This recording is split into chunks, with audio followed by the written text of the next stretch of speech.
Tiny Awful Things.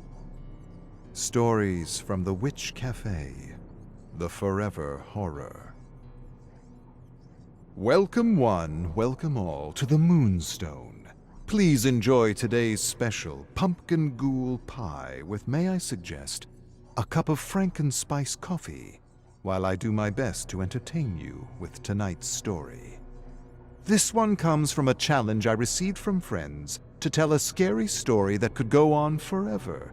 I'm not sure if it's as scary as it's gross, but it's certainly fitting for Halloween, and it takes place in medieval Europe. I call this one Tiny Awful Things, but my friends are telling me I should probably call it the Forever Horror. Have a listen, and let's discuss afterwards. There was no doubt Lucien was a coward. He was strong and clever and fast, but a coward nevertheless. That's what made being drafted into the king's army and marched into battle all the worse. Not wanting to put himself in harm's way, Lucien thought of a clever plan to avoid injury or even death. As soon as the horns blared and the infantry charged into the fray, Lucien executed his cowardly plan. He let loose a war cry like none other, rushed forward with his sword raised. Then, when no one was looking, when he heard the clash of iron and the agonizing screams of dying soldiers, he made himself tumble to the ground where he played dead and hoped for the best. Lucien was so scared that despite the stink of rotting humanity, he kept his eyes closed for several days, until he felt someone or something tapping his shoulder. When he opened his eyes, he found himself staring up at a man in dark robes, holding a bloody scythe.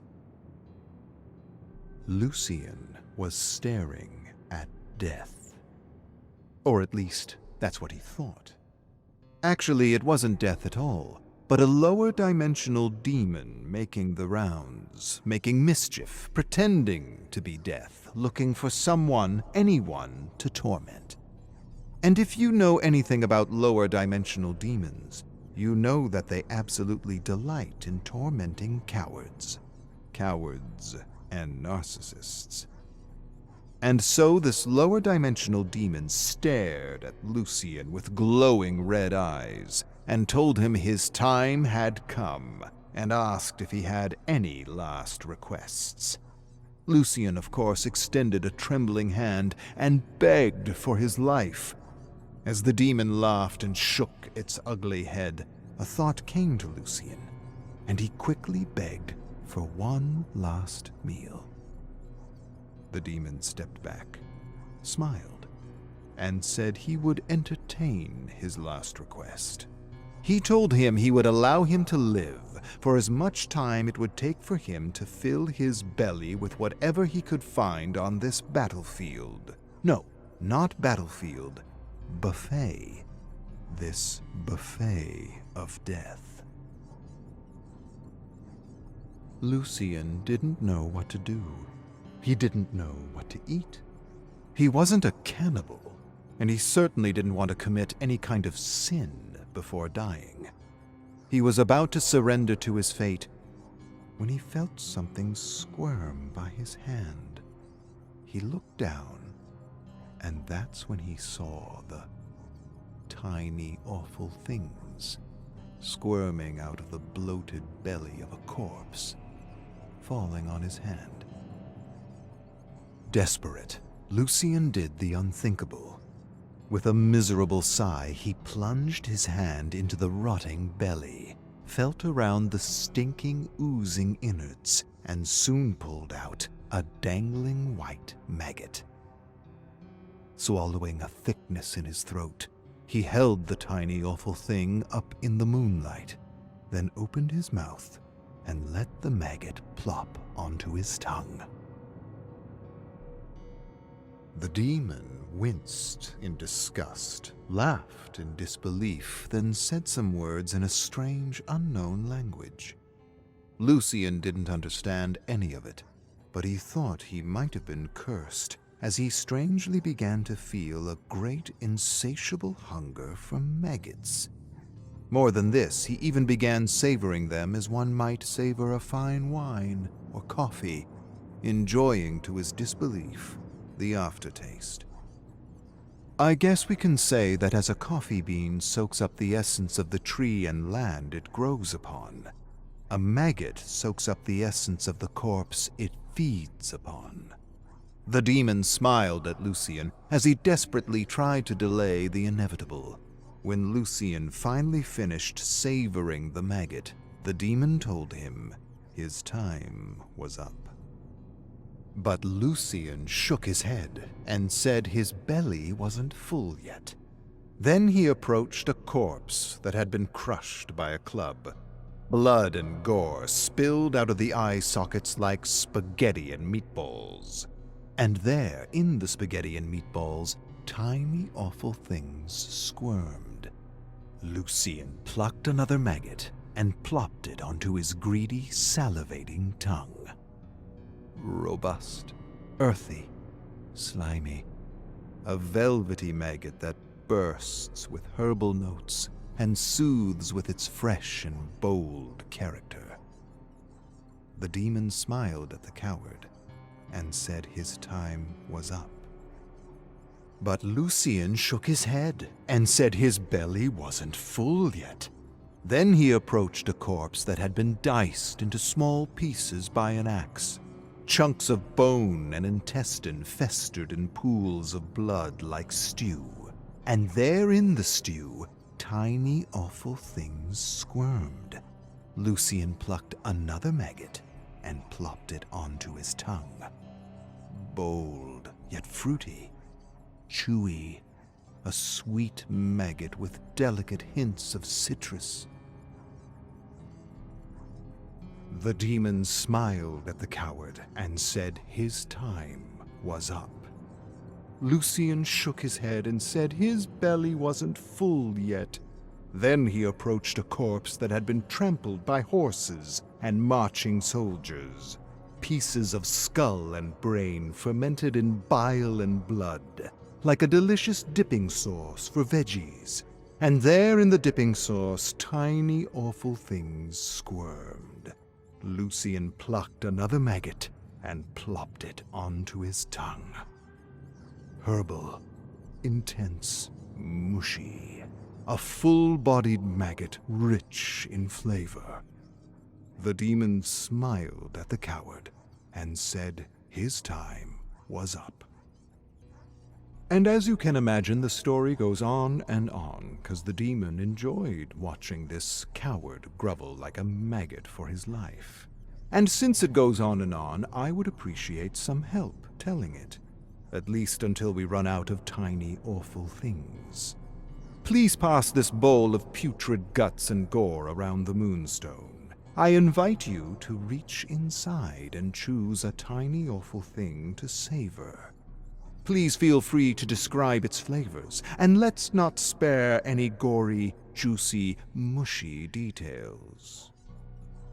Okay, I confess. They aren't real maggots, but slimy, sugary things soaking in warm brandy and pumpkin guts. But let's stick our hands in anyway and have a little fun to help us get into the spirit of Halloween. The Bell from Hell. Stories from the Witch Cafe. The Bell from Hell. Welcome one, welcome all, to the only place in town to get a story and a coffee. I can tell you where the coffee comes from, but please don't ask me where the stories and characters come from, 'cause I basically have no clue.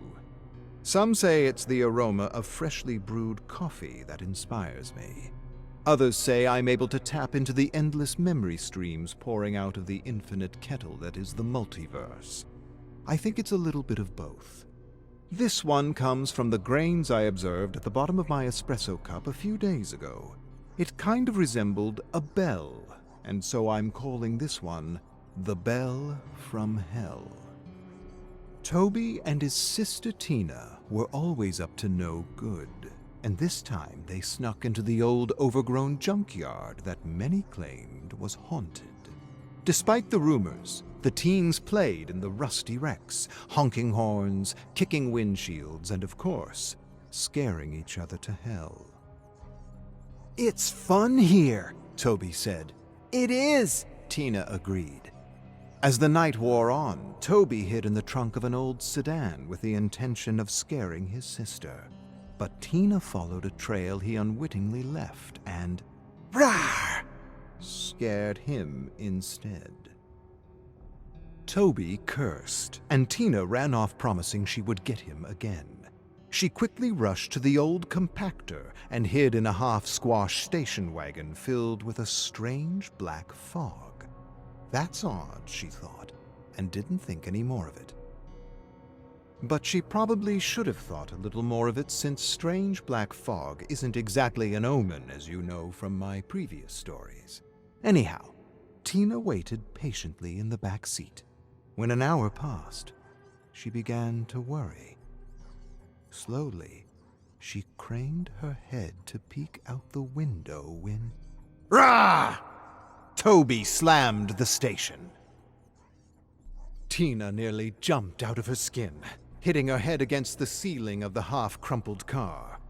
Toby couldn't help but laugh, and as he laughed, he looked down into the churning black fog and saw a bell. A strange-looking iron bell, unlike any bell he had ever seen before. "Will you look at this?" he said, holding up the bell, examining the craftsmanship. Then he grabbed a stick from the ground and clanged the bell stupidly. Clang, clang, clang. The ominous ring echoed through the abandoned junkyard as the black fog thickened and swirled around them. But before they could say anything about the strange fog, the compactor came to life. Whirr! Tina felt her heart fall into the pit of her stomach, and she screamed in horror. Toby dropped the bell, grabbed her hands, and yanked her out just in time. Breathlessly, they watched the station wagon as it creaked and groaned and shattered into scrap. There was a long, tense silence as they wondered what had given sudden power to the otherwise rusted and broken compactor. Just then, the bell rang again, this time behind them. Tina exchanged a look with Toby and swallowed a growing thickness in her throat.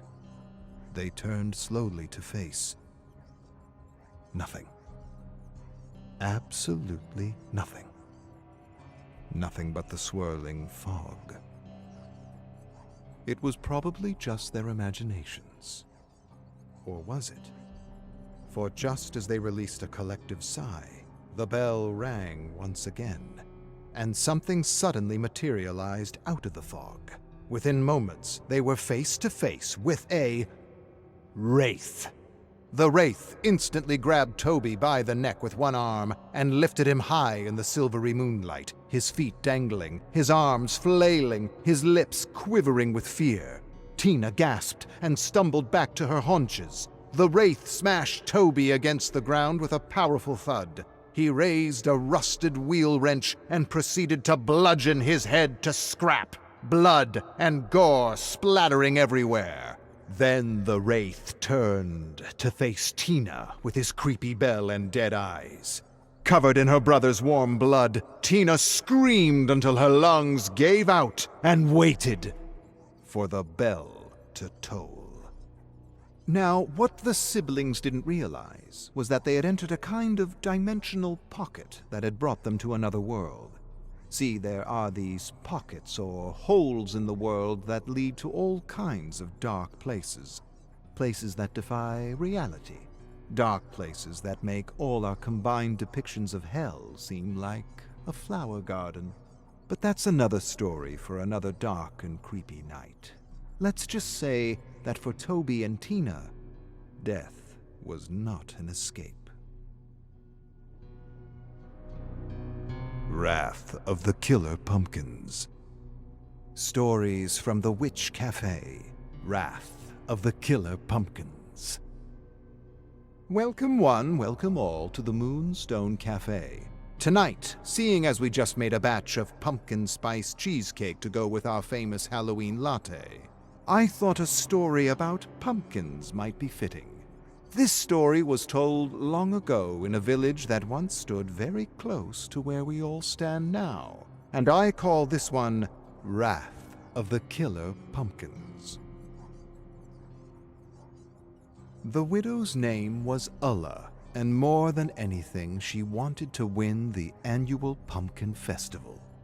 Not just for the prize money, but to impress her 6-year-old daughter Rebecca, who loved everything about pumpkins. Their texture, their shape, their color, their smell, everything. But Ulla's pumpkins were nothing compared to her neighbor's pumpkins. Her neighbor Mona won the pumpkin festival every year, and she seemed to have a secret for growing perfect pumpkins. That's not to say Ulla's pumpkins were bad. They weren't. They just weren't very special. At best, they had been described by the great pumpkin judges as average. Average height, average width, average color, average smell, average. And average didn't win awards. Well, not wanting to be average anymore, Ulla decided she needed to know Mona's secret.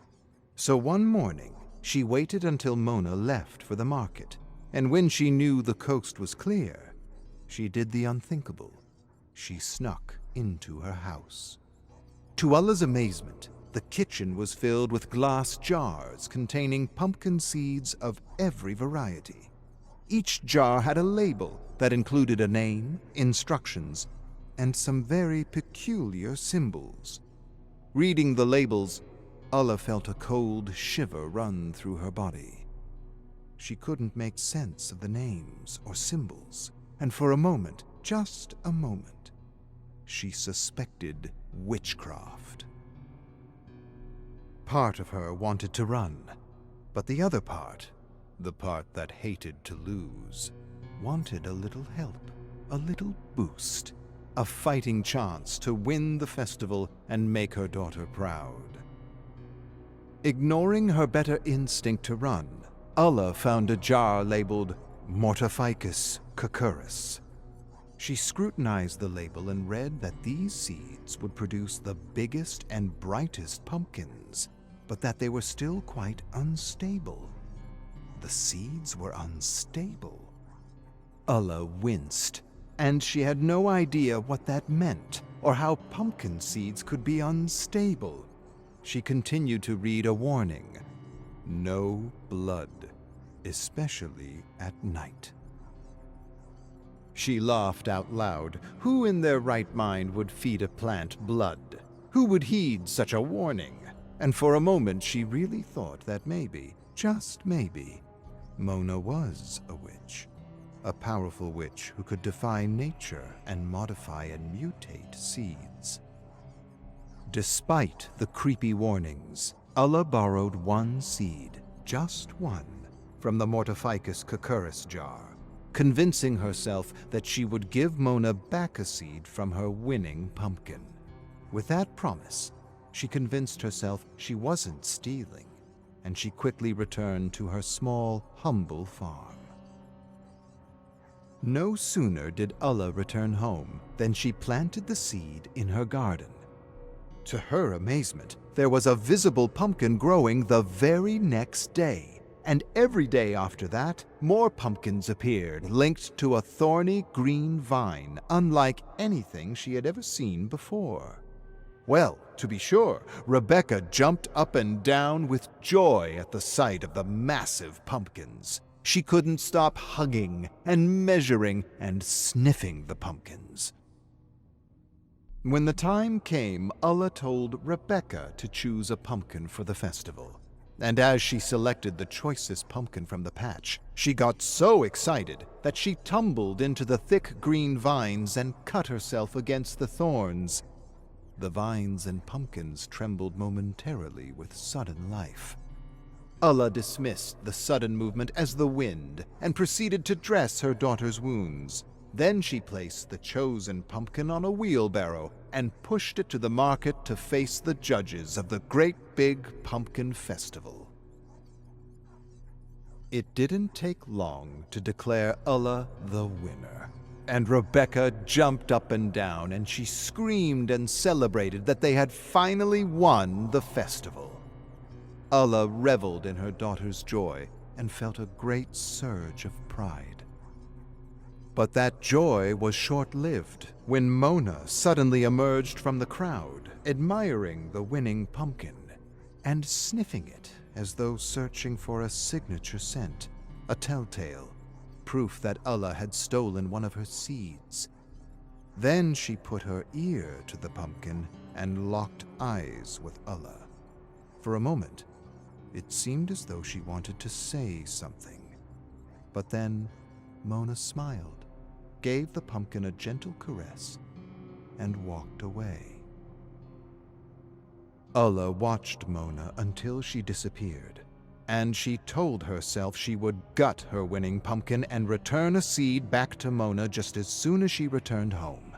And so, with exhausted arms, Ulla wheelbarrowed her pumpkin down the dirt road, with her daughter singing and skipping behind her in the moonlight. Caught up in the euphoria of winning, Ulla tried to skip with her daughter, but she missed a beat and twisted her foot on a stone. Ulla stumbled forward, lost control of the wheelbarrow, and the great big pumpkin tumbled out, smashing against a massive stone. Suddenly, mother and daughter froze in terror.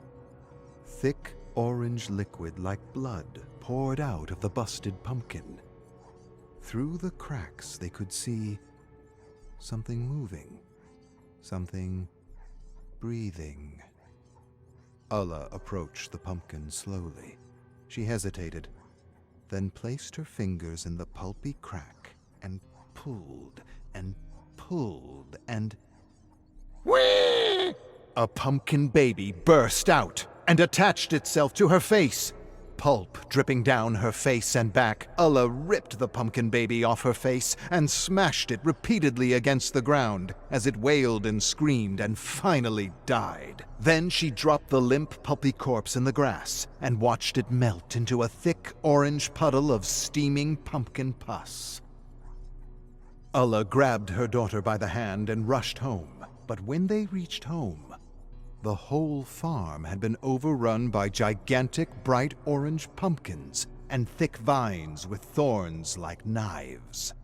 Wanting to burn the pumpkin patch down, Ulla held her daughter close, and she led her to the shed as the vines trembled, slithered, and brushed by their feet.